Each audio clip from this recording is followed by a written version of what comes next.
All right. Swami, I love you guys too, man. You guys know that. Love you to the moon and back. And I love you, Pops. I love you, son. I feel like I just saw you. Yeah, I think we did. We just saw each other earlier. That's really you're a cool. sight for sore eyes. Yeah. But no, so we're just thinking about this conversation, and then kind of what you guys started off with talking about right now, death and our loved ones. And I mean, I would say in a sense like our predecessors, right? Those that were before us. You know, like I know Cliff, your grandmother is like a mother to you, and my grandmother was like a mother to me. And then Pops, you actually, you know, you lost your mother as well. And you know, those are the predecessors. They came before us, and they brought us up, and they nurtured us, and they did the best for us with what they had, you know. And as I was thinking before this conversation, like what we should talk about, or you know, there's never a set thing that we talk about, but just having, you know, a leeway into a conversation. I thought about those that came before us. I thought about the spirit and about death, ceremony, all those things came up for me. But even like what Cliff just said, so you know, like you don't really subscribe to the, and I kind of don't either, the thing about the, you know, the viewing and the body. But I was wondering if either of you, you know, like it was Mother's Day, and I know a lot of homies had their mothers die, and now the cemeteries have reopened. And so, you know, someone said, oh, I went to go visit my mom, you know, at the cemetery. So, like, what do you guys think about that? Like, is that part of your thinking? Like, Cliff, do you go to a cemetery to visit your grandfather? I do. And strangely enough, I and you could probably, both of you probably speak to this. I visit my grandfather for different reasons than I visit my dad in the Veterans Memorial in Westwood. And I'll sit there.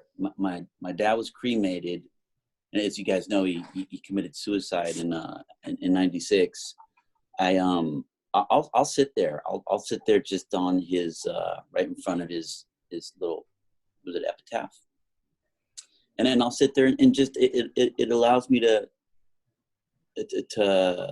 focus more on that individual and thereby myself. So I kind of have moments of reflection and things they've said to me in the past and thoughts. It's almost like, for me, it's like almost like meditating, but I'm meditating with this one person in mind, being present and with just my thoughts with that individual in mind. That's right. For me, yesterday, I was doing dishes. So I gave Alex one of my black t-shirts like this, and I put it on her in the morning, and I said, I don't have a lot of feria, but what I do have is I want to be you for a day.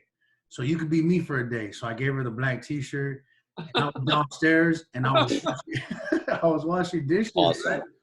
I was washing dishes, and I'm Your Puppet came on. That oldie song, and that was my Hefa song. That was my mom's song. So I have my mom's ashes and my grandma's ashes, and I have my tia's ashes, and I have an altar.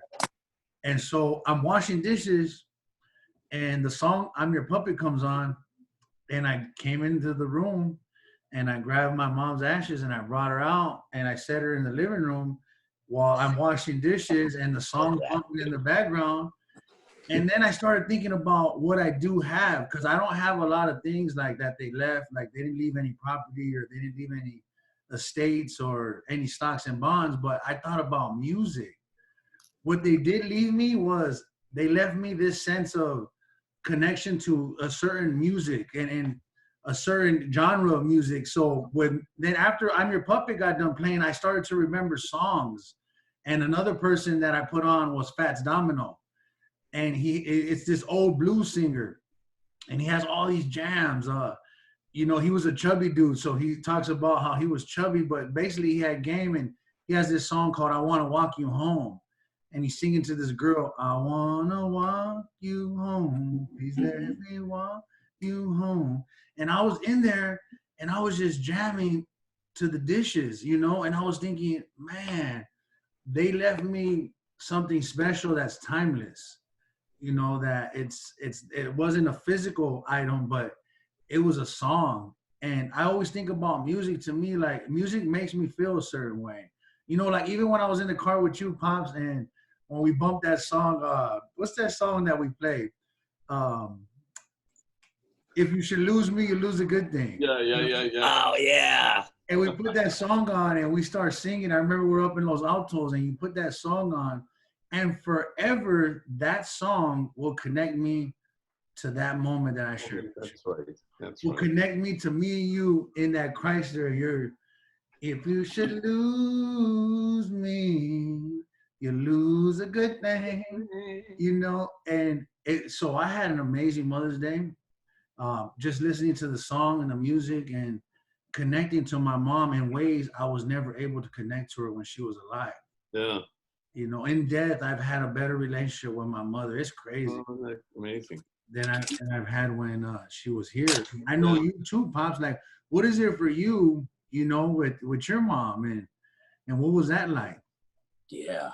Well, you know, it might be a cultural thing too, because no one in my family goes to the cemetery, you know, Okay. because it's like they're not there, you know. Yeah. So, but it's kind of, I think that's a cultural thing. I mean, I, you know, used to always, if I do a mass or a thing out at a cemetery, especially like at Resurrection, which is, you know, all the homies are buried there, Mm. and it's packed on a Sunday, you know, and you see all these people you know, and all these people you buried, you know, Mm. and that's kind of not a, you know, culturally, that's not a thing, at least in my experience, you know. I don't think it's either good or bad, you know. I don't have a sense that, you know, I'm going to go see my mom at the cemetery. That just doesn't kind of compute. I mean, I think about her and my siblings. We do a Zoom, you know, and share stories, and it's been sweet, you know. So Jose, can I speak to kind of what inspired some of our thoughts with Mother's Day coming around the corner and losing Granny and your three relatives that you had? Definitely, homie. And we were like, Father G will have the answer. Oh, yeah, We because always turn to you, yesterday or dog. the day before, we had a conversation about life and death and all these things. But it was speaking more to a little bit of the guilt of having feeling as though one hasn't followed through with one's own expected obligations that come through the tradition of ceremonial burials, cremations, and things of that nature. And although I understand the guilt through that comes, because especially Latinos, we're my family especially, there's so much Catholic guilt and regular guilt and all kinds of stuff. But I think the big thing is I, although I was hearing you out loud and clear and feeling it, the bigger I think the bigger takeaway, and I think it's more maybe we look to Father G for these answers because we couldn't quite figure it out. Is I told Jose, I said, well, here we are. We're talking about all three of your relatives that are up there on the mantle for something that you haven't had, you weren't ready to quite do just yet, but they're still in conversation. They're still in your view. They're still in your sights. I think as a society, we're so quick to want to just bury the dead or put them out to sea and then be on with it and kind of forget about them, with the exceptions of when we go visit them. So I kind of thought, gosh, is it even really better? And then with Mother's Day coming up, I had this strange feeling of, you know, we hear these things with the COVID, you know, like, oh, let's let the herd immunity, or let's let the older people just die, or hey, if you know, if I was a grandpa and my grandchildren, I'd definitely go to give them a better world. And it's like, what happened to honoring our elders? What happened to loving those that have been there for us?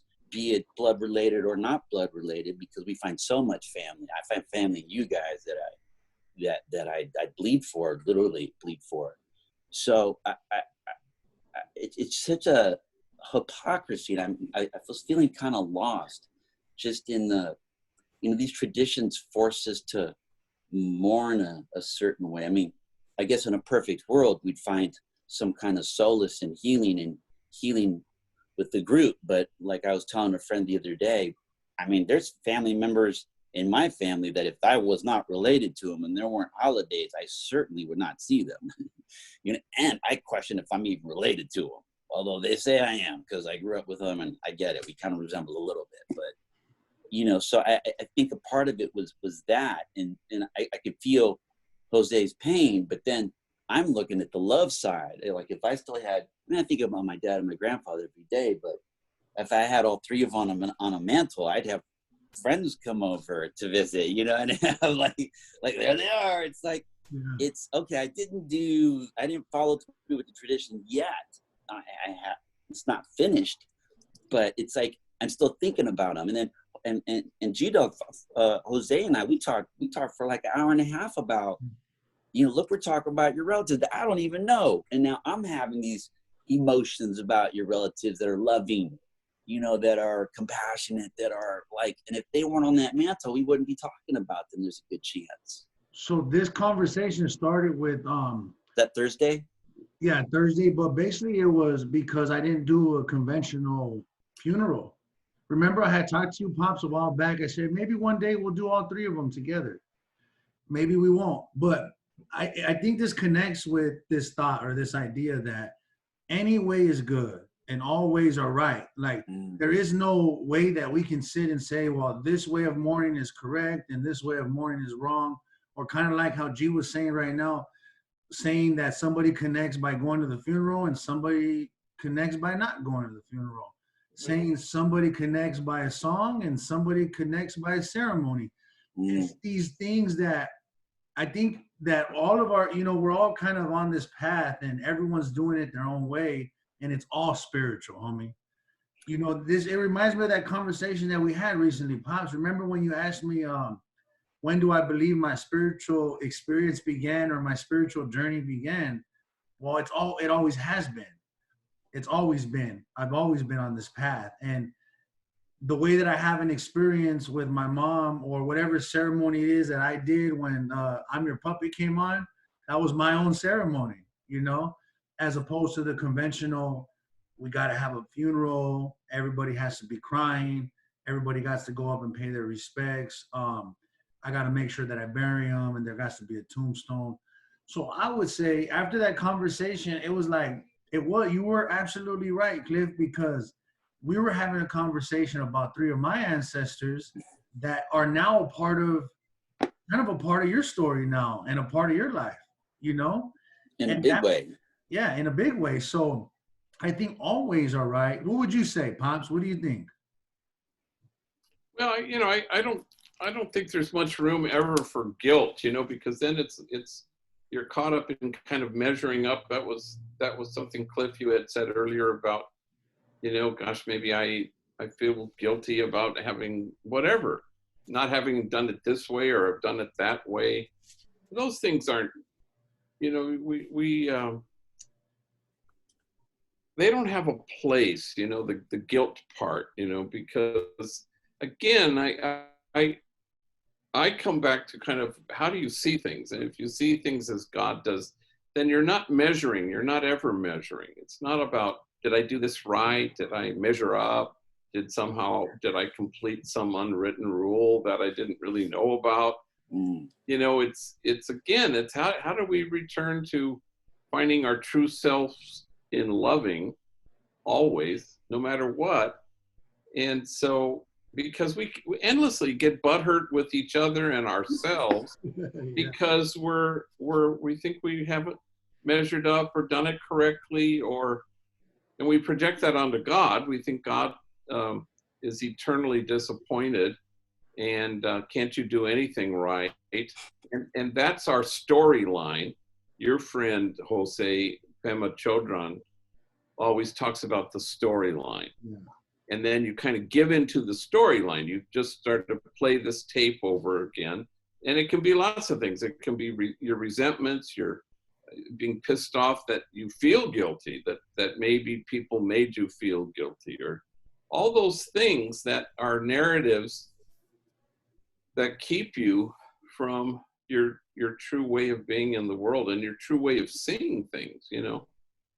But we get our chonies in a knot constantly about how people do things or what expectations there are. And the more we can free ourselves from that, I mean, I do this all the time, you know, you hit the ground running. I thought that this morning, you know, you can all of a sudden, as soon as your feet hit the floor, your storylines are going, you know, about, unless you land on your face, which I do. There's an option. There's an option for sure. And so, but it's like you it's the tapes you keep playing. You have to catch yourself. Yeah. And Pam always says that too, about, you know, it's a practice to catch yourself, you know, because you have what she calls these propensities, you know, and find your propensities. You know, you kind of become friends with your propensities. You know, what gets you annoyed? What do you have no patience with? You know, all those kinds of things. And then you stop seeing in a whole way. You know, you don't see the whole person. You just see the hurt or the resentment or why did they come at me sideways? And then you play that tape over again. Catch yourself, you know. This is not easy. I don't think that's easy. I know I have to do it. I wouldn't say that I do it well. I just know that I have the desire to do it. You got the willingness. It's a practice, you're right. You know, one thing about that, about catching yourself, but then also about realizing it's the hurt or it's the pain in others. Well, I wasn't able to do that until I was able to see it in myself first. So I wasn't able to see that everything that had happened with my mother and I wasn't able to see none of her hurt and none of her pain until I was able to see my own hurt and my own pain. I had to identify my own wounds. And it was first like I first had to forgive myself for all the hurt, the pain, whether that the pain that I caused or even the self-inflicted stuff like joining a gang and all that. But then when I started to see my own pain, it was a little bit easier for me to see the pain in others. Then I was like, oh man, it's like, say for instance, something would happen at Homeboys with one of the trainees, or they would, you know, I would have to give them their last check and they would be like, well, fuck you, homie. And they would get on down the road. When I was able to see my own pain, it wasn't a personal attack on me. It was, damn, the homie's hurt. Right. You know, he's hurt. I wish I could help him discover where that pain that he has inside of him is at, so he can locate it and he can work through it. But I did start to begin to understand that that person was hurt. Then I started to think about my mom. After dealing with so much pain, whether it was my own pain or processing pain with the other homies, I started to think, damn, how much pain did my mom take to the grave with her? You know, how much of that hurt did she end up dying with because she wasn't able to process her pain? And then I started to imagine, damn, how much of the pain she carried that led to her eventually hurting me, her firstborn son, you know? And that freed us both.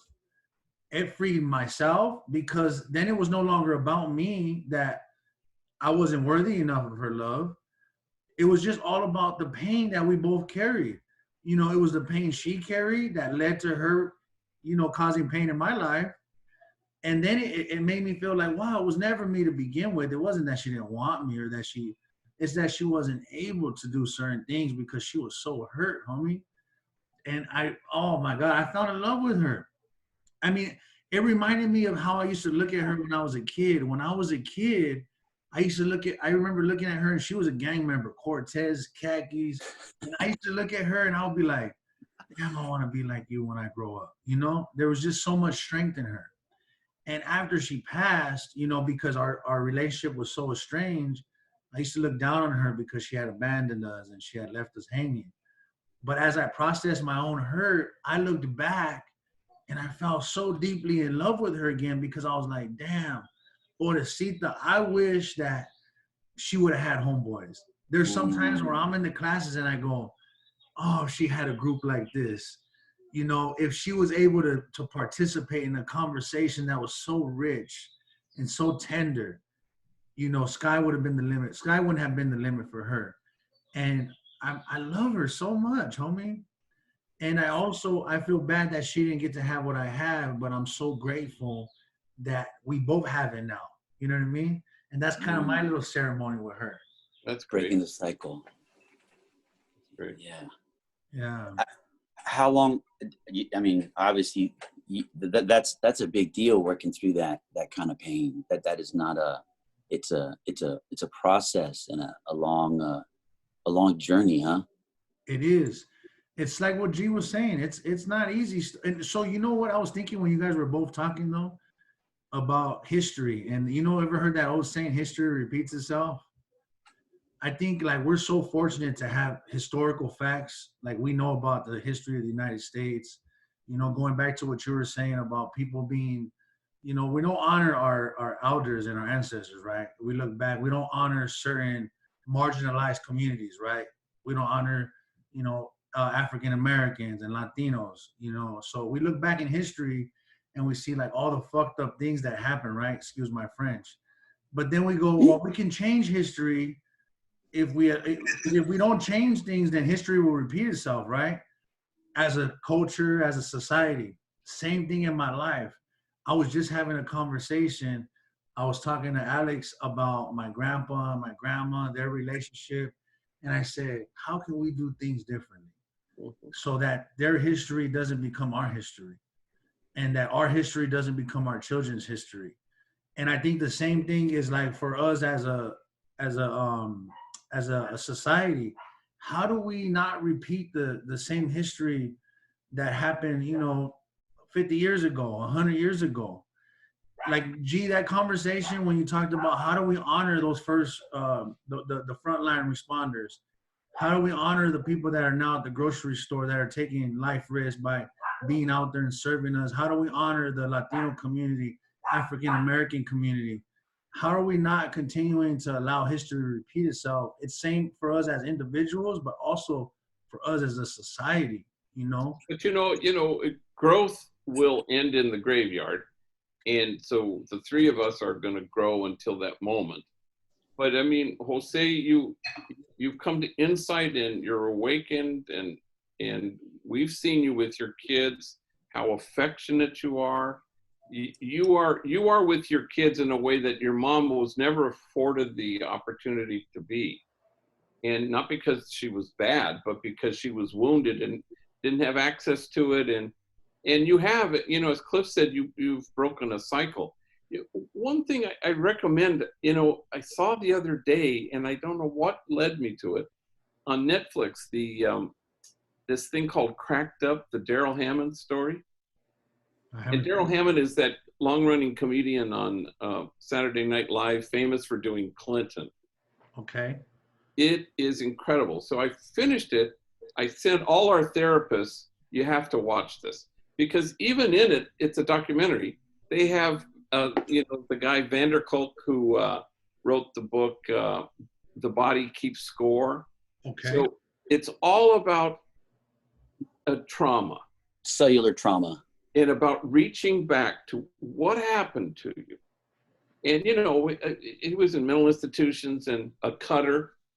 And he, alcoholism and all those things. And he says this thing, he goes, it turns out it wasn't mental illness. It was mental injury. Damn. And he was able to go back and retrieve these things that he couldn't process as a 5-year-old boy, stuff that was done to him. And it really challenged me because, we're all kind of, well, he's bipolar or he's borderline or he's schizophrenic or, and I have, two nephews who I love dearly who took their own lives. And you can say mental illness, which I think it was. I think it was, you know, something they both inherited from their father. But it's also a key to all the homies who walk through our doors at Homeboy who are, there's mental injury. They've been so injured, and that the body has kept score. And it's hard to have access to that stuff. So as you say, Jose, you know, you joined a gang, or you get high, or you self-medicate. There are all these things when the healing, it's so, I really recommend it. It was so surprising, so interesting, and so compelling, because it's kind of like it's very suspenseful in a way. It's like, where is this leading, and what is it, you know? And he came to this insight that took him 50 years. This is Daryl Hammond, or Daryl Hammond in the Cracked Up. Yeah, it's his story. I'll watch it tonight.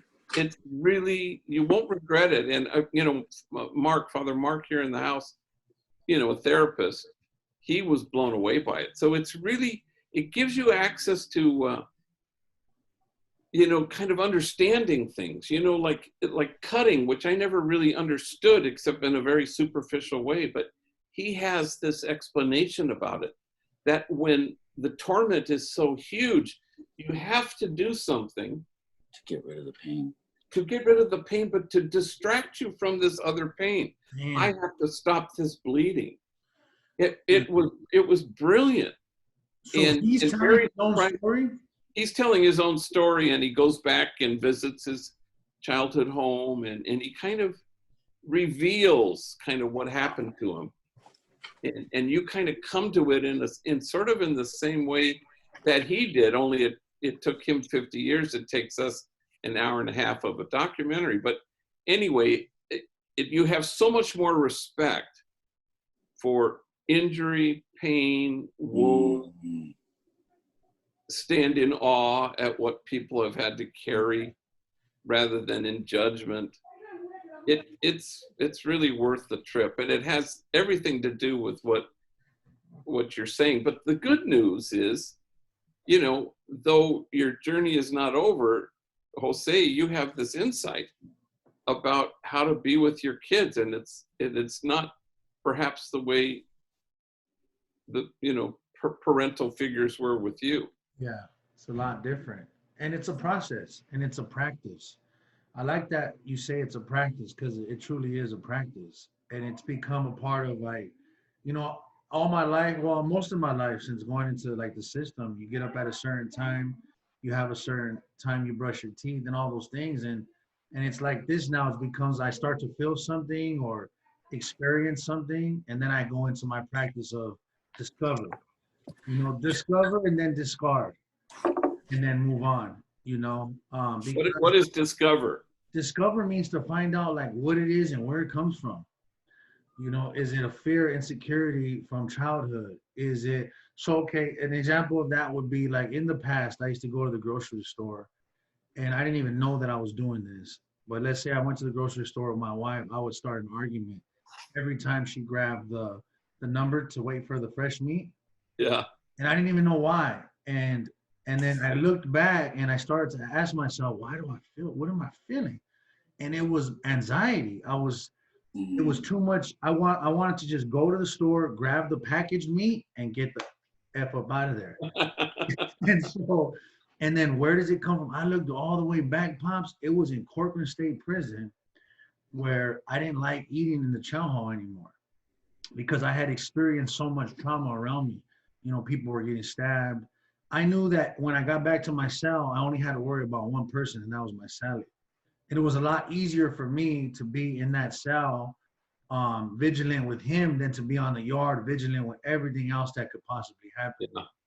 And once I connected that to what was happening in the grocery store, wow, it was liberating. I was like, okay, now I can move past this. Go ahead, baby, get the meat, get the fresh meat. Pull the number. Pull the number, baby. I know what's going on here. You know? Pull the number. Yeah. And it was that. And I'm sure, like, Cliff, you know, one thing too that I love about when you talk about pain, trauma, you always talk about how you either use it when it comes up like in a role, or you discover certain things in when you're doing a role. Can you talk about that, Cliff, and what that's like? Gosh, what it's like. It's well, it's definitely cathartic when I didn't you know, a while ago, a girlfriend asked me how I got to be a character actor. And, you know, I think a good chunk of actors, you know, whether they get Oscars or not, I think the real joy comes in being character actors, where you get to disguise yourself and be really different people. And for me, it came from a place of not feeling worthy, meaning, okay, my grandfather was an actor. He mostly played himself, which he was very good at, very happy to do, and he was a song and dance man. But for me, I never felt good enough. So I would tell the cast and be like, oh, we're not looking for your type, or we're not going to see this kind of people. And then I'd be, well, I might not be right, but I'm going to bring you a guy who is. And just through being in the audio, I'd see all these different characters, or just in the regular store, and I'd create these characters. And the characters I connected most with were the ones that had the most trauma. What I didn't know was that I was channeling my own personal trauma, which my therapist connected later. So it was, so it made it very difficult for me to do like more of the fluffy roles, like the happy, the this, the that, unless it was comedy, straight comedy. But a regular role, I couldn't see myself ever getting a regular role. I have to exercise my demons through that. And but again, if you only have one of those a year, then what are you doing the other 9 months a year? You're going, whew, you better have a good therapist on speed dial, you know. But it feels good to get those get those issues out. And you know, and every time I'd say goodbye to a character, you know, there's this big release of emotions and tears and pain and rage, and it's like burying a friend. You know, I'll reflect upon that person, like whether it's 187 or Tigerland or Traffic or things like that, the ones that I was very close to, because you think about them all the time, this character, like what they could possibly be doing, what they do. They're your road dog, you know, they, for the time being. And so you have this imaginary relationship that you almost self-hypnotize yourself with and believing. You know, I mean, you need to cut the ropes. You can pull out and be like, oh, okay, I'm here in the room doing a Zoom. But you know, it saved me in a lot of ways, and it also brought some awareness and some awakenings and things that I've learned that I have to deal with. But it also, in light of the COVID and in light of all these things happening, I don't want to do the mindless entertainment. I want to do the entertainment that is going to help, you know, like teach people how to empathize or expand their capacity for compassion, or to teach a lesson or something of meaning. You know, love one another more. You know, I don't know, anything that's going to make somebody do something positive, or realize. I mean, anything positive is a good get, even if I change one person. And I think when you play a good character, like, I mean, I think about 187, and when you do that, you're able to move people, move their heart, and then, like you always say, Pops, is move them beyond the mind that they have, to make them really think about something else. You know what I mean? To really make them go beyond like just what they're seeing, but also to make them question like how they're seeing what they're seeing. You know what I mean? And I think like with you, Cliff, is like you're deep, homie, and I love that about you. That you're intentional about that. Like you think about those things, you know, and not just in a character, but as a person. You, because even in that conversation I had with you the other day, like you had me, like I feel that now that my ancestors are now a part of your story, your journey, and you made me move beyond the mind I had. I was wondering, should I have done a conventional ceremony? You know, what do my family think about me not having done something like that? And you, I don't know, you create, you breathe life into that conversation, just like you breathe life into those characters, you know, and that takes intentionality, homie. And Yeah, well, just everything, like being connected with Homeboy and where your heart's at, it's like the essence of Homeboy, you know. And I think that's what we yearn to be, a place that helps everybody, including ourselves, look at what we're seeing in a way that is tender and loving and compassionate, and helps us all go beyond the minds we have. looking at every experience like if it's for the first time. You know what I mean? For sure. You know, I was talking to G about this. I think it was chapter 3 in Tattoos on the Heart, Father G. Is it chapter 3 on compassion? Yeah. Yeah, and I remember talking to you about that one day, and I had questions if it was possible for somebody to be too compassionate, and just the look in your eye and what I felt when you told me there's no such thing as having too much compassion. I felt so profoundly.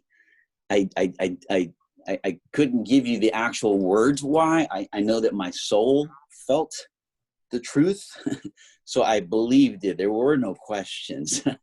And in reading, I believe it was chapter 3. It was the chapter about forgiving a kid that had done a drive-by on a child.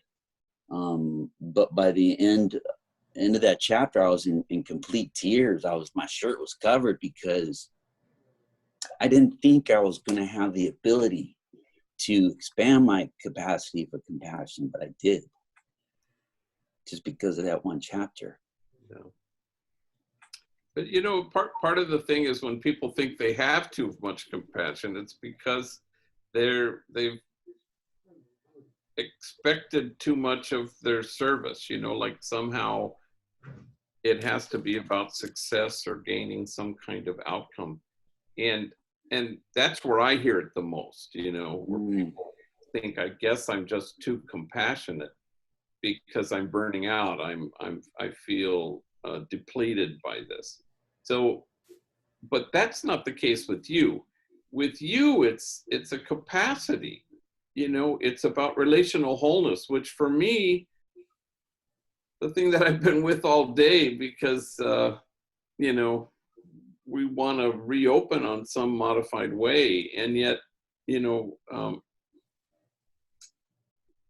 it's just hard because, you know, Cliff, you've connected to what Jose and I know at Homeboy, which is it's all relational, it's tactile, it's hugs, it's the opposite of distant, and so and that's eternally replenishing. So that's the kind of compassion where you enter into other people's lives in the present moment and you delight in their being. So you're not being worn down or burned out. How can that happen? You're being replenished if you see it that way. And yet it's really hard, you know, we had a Zoom this morning to talk about how to do it, and everybody's kind of paniqueados, you know, because oh my God, are we opening too soon? And what about the protocols? And we haven't really worked this out. And I go, I don't know. People need to be back together, even if it's 6 feet apart with a mask on. People need to see the eyes of each other at least, you know? Which brings us back to our other conversation, Jose, about, you know, I was talking to Jose and I said, Jose, you know, both Jose and Gustavo Alvarez, who is my co-author of Prison Ramen, you know, when you guys are doing real, you know, at times solitary confining, you don't have Netflix, you don't have your pets, you don't have a cell phone, you don't have video games, you don't have whatever you want to eat or the kind of spreads you might want. And it's so interesting to see. I mean, I guess it's happening globally, but everybody just I have a different perspective now when I get a collect call from a friend that's been locked up and I know they've been in the hole. And then it's like to hear these people complain, even my friends in my neighborhood, it's a nice neighborhood, but it's like, I don't have compassion for these people. My neighbors were fine and all, because it's like you don't, like I was talking to Mr. Cartoon, he was like, Clifton, he goes, you know, when things get rough, we've been on rough times before. So we can go back to the hot dog and the tortilla or a spread or whatever, and we can make it through if we need to. We know how to do that. And sure, we can get comfortable in our ways of living in ways that we've worked hard to achieve. But on the same note, we can go back and survive and survive and live fruitfully, you know, probably closer too, like more like conversation and more, you know, there's less things distracting and pulling us away. And there's more pulling us together. The suffering pulls us together, and then we get to have moments of laughter, because you can't cry all day. You can't be sad all day. At some point, you're going to make the best of it. That's just what we do, right? I think going back to what Pops was saying, though, it's less about you being compassionate, because you're compassionate. I think our beings is we're compassionate. The essence of who we are as human beings is compassion. I just think it's perspective, how we see things. Like, so I'll give you, I was busted one time and I was going to court, right? And I was fighting 55 years to life. There was other guys on the bus that were all lifers. Well, they weren't lifers yet, but they were all fighting life. And when you're fighting life in the county jail, there's a certain energy around you, and you kind of have this certain, like, you know, like Walking Dead, you know what I'm saying? Like, you guys are all fighting double digits and football jersey numbers. And then, so when you go to court, you got some of the homies that are fighting life that if you're in the court tanks and you're going home in 30 days or you're doing a county lid, they get to tripping, right? Like, they don't want to hear you talk about your case. They get to tripping. And so there's this dude that was asking the homies in the holding tank, we're all in the court tanks, and he was like, hey, do you think they're going to release me? Do you think they're going to let me out? Like, you know, I was busted for whatever the case was he was talking about. And I could see from a distance, I'm in the corner of the holding tank, and I started to see the homies that were all fighting large amounts of time. They were starting to get frustrated and irritated. And they were starting to, like, you know, kind of like a Shark Tank. It became like, damn, this homie doesn't be quiet about a 30-day, you know, the county lid that's going to eventually be 30 days. But when I looked at that man, what I saw was like fear. I saw pain. I saw he just wanted to go home. I didn't see what he had done. I didn't see, you know, how much amount of time he was fighting. I saw a human being that just wanted to go home. And I remember I stood up and I said, hey, homie, his 30 days is his 30 days. Like, our time that we're fighting is our time that we're fighting. Like, he's not fighting 55 to life, I am. You know what I mean? You might be fighting 100 years and I might be fighting 50 years. This is the 50 years I'm fighting for my life, these 50 years. He's going through what he's going through, even if it's 30 days.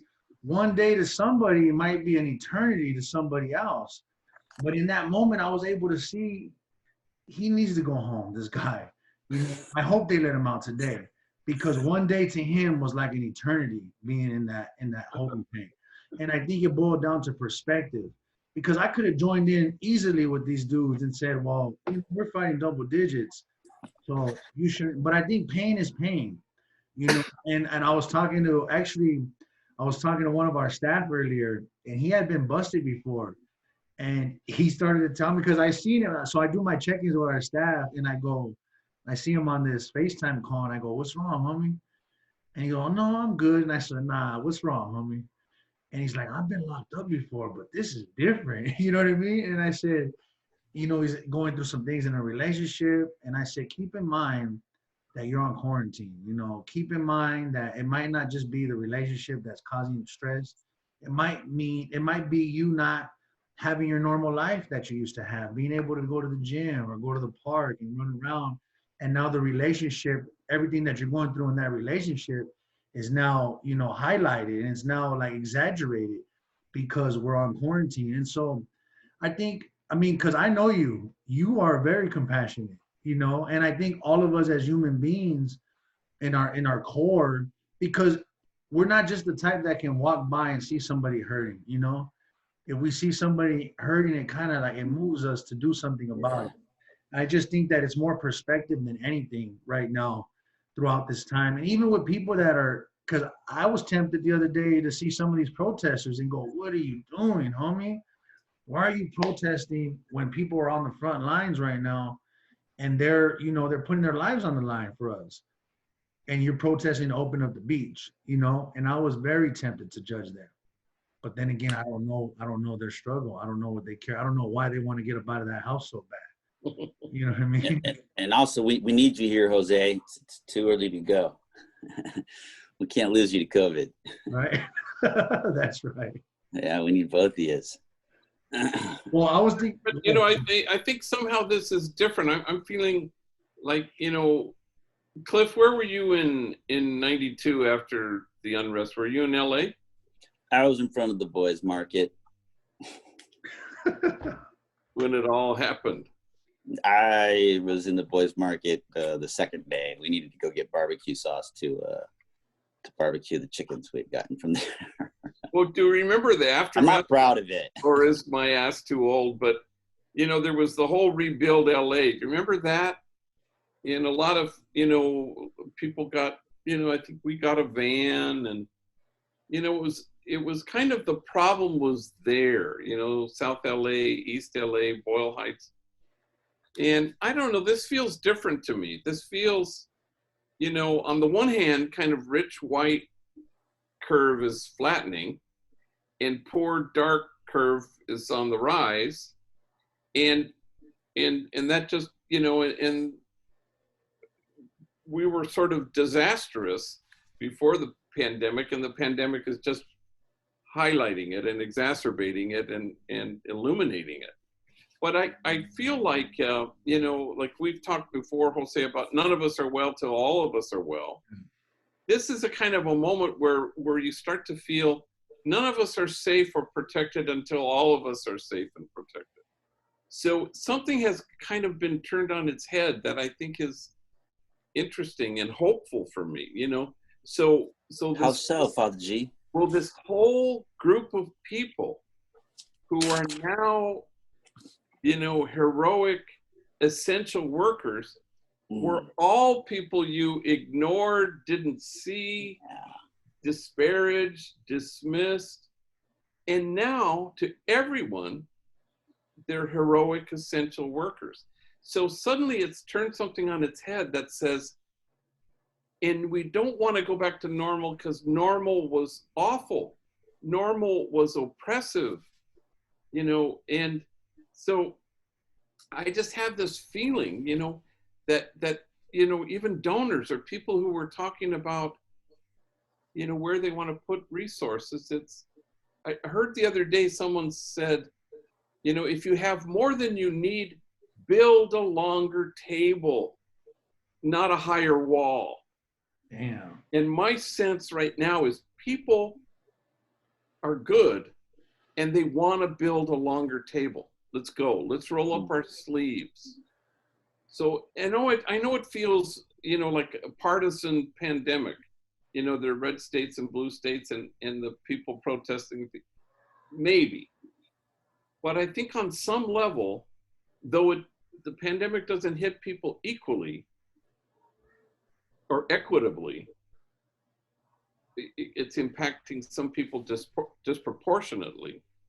It's still a thing that's impacting every life enough so that, you know, I don't know, wealthy people are going, wow, yeah, my life is utterly dependent on that grocery worker showing up every day. It just is. And nobody has ever felt that way before or seen that. So I don't know. I'm oddly hopeful that, you know, and I'm on this task force for the governor, and people talk that way about, you know, equity-driven equality. Let's not do things the way we did them before. Let's do it completely different. So maybe I'm naive. Well, when did you start feeling physically more safer? Like, when did you start feeling like, okay, because I know from that meeting earlier, it was kind of like you were set already when we were talking about opening up and like the, you know, but I mean, everything's in place now. We did everything today. We got all the thermometers, whatever, the laser, infrareds, we got the masks and stuff. But what I'm saying is, when did you feel like, okay, now's the time? Like, we can open it up and feel safe. I mean, Well, I mean, it's not me. I mean, you know, but we had set the date at May 4, and then the next day the mayor said May 15, and that's a Friday. So I said, all right, May 18. So that's the date we've been having out there, you know. So it wasn't like a hunch. no, You know, it was, the governor said May 8, and our mayor said May 15th. So I figure May 18th. That's the only math I used. Okay. Are you okay with it? Yeah, no, I am, because we're gonna have the proper, precautions in place.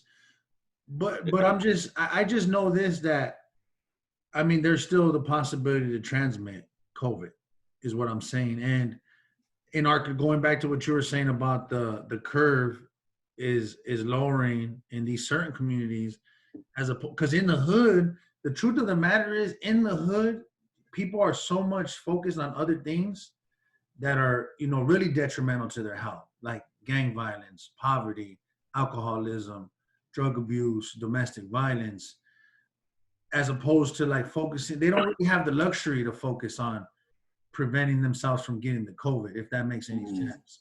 And Well, so, I just saw a homie down the block, when I do my little walk, and no mask, and see what I mean? fuck the virus, it's a conspiracy. And I went, wow. And then, he came to hug me, and I said, I have my mask on and I'm keeping my distance. I said, well, it's all like that. And I go, yeah, it actually is all like that right now, just because that's the way it is. I mean, I think, with masks and distance, and We'll be all right. I think we'll be all right, A I think.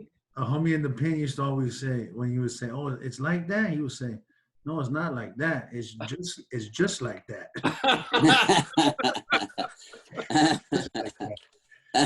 Yeah, I think we'll be all right. I do. What are your thoughts, Cliff?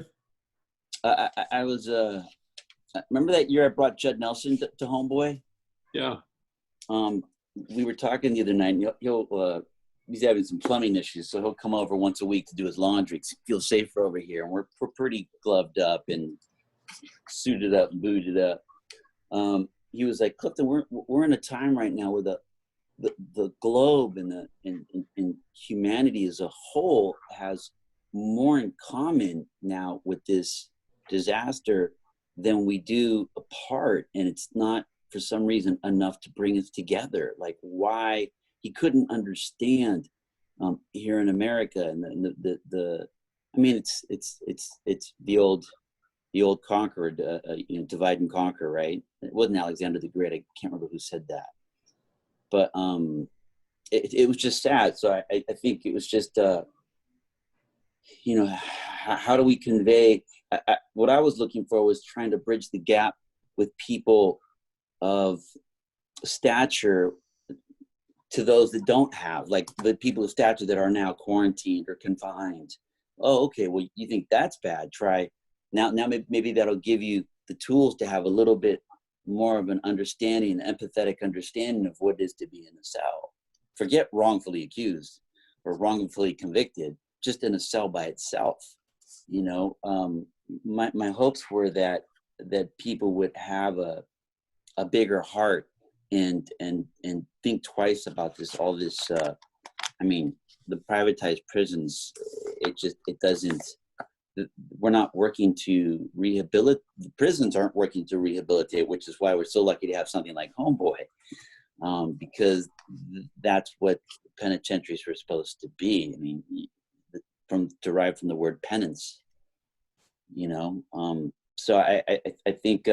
I'm not so sure it's not going to happen, because right now, decarceration is a bona fide movement, and it is, huh? And yeah, and I just know from my own experience of 35 years going into probation camps. I used to go to all of them, and now there's I don't know what a third of the camps now exist. It's because they're starting to close them down. So something's starting to happen, and I think oddly, it feels totally unconnected, but I think the pandemic is going to speed that along in the same way that, Bernie Sanders' proposals for, universal health care as a right, just prior to the pandemic, would have seemed to some in the country as kind of wild. And now it doesn't seem wild at all. It's like, yeah, we kind of need to have that. If anybody's sick that can get well, that's a right. So, but who would have thunk it that this thing could, and I think it could actually bring it in terms of the issue of mass incarceration. For some reason, it leads us to another place where we see, why would you punish somebody who's wounded? It doesn't make any sense. And so I think I don't know why I'm kind of hopeful. You're giving me hope. I'm hopeful that this time could lead us to, I even feel it with the homies. You know, you got the one who's a knucklehead who I'm trying to get him into rehab, and I'll talk to him about him later. But, you know, and he's kind of wild and kind of not all there. But you have everybody else who's very extensive and spacious, and how are you doing? And I'm just checking in and going, wow, for all the things they have to carry, they're concerned about me. And I think that's just noble. And that's the dignity of the human being. And we see it, and it's writ large right now because of what we're all sharing. We're not sharing it equally, but we're all touching it. There isn't anybody this hasn't touched. And so, I don't know, I'm hopeful something good can come out of it. Anyway, we've come to our hour, and I have to go downstairs and have mass with my brothers. Say no more. From another mother. Cliff, we love you with all our heart. Love you. I love you guys too, man. I really needed this. It's beautiful. Thanks for being on this, and you're one of the great human beings that both of us are privileged to know, and that's why we wanted you to be in our conversation. So to be continued, and we'll do it again. Soon. I'd love to, especially while I'm down. I'd love to take advantage of this opportunity. I grow so much every time I talk to both of you, and it means a lot to me. Thank you. Love you so much. Love you very much. Keep in touch. Love you, Pop. For sure. All right, Fuzzy. Okay. Jose, I'll talk to you soon, brother. Talk to you soon.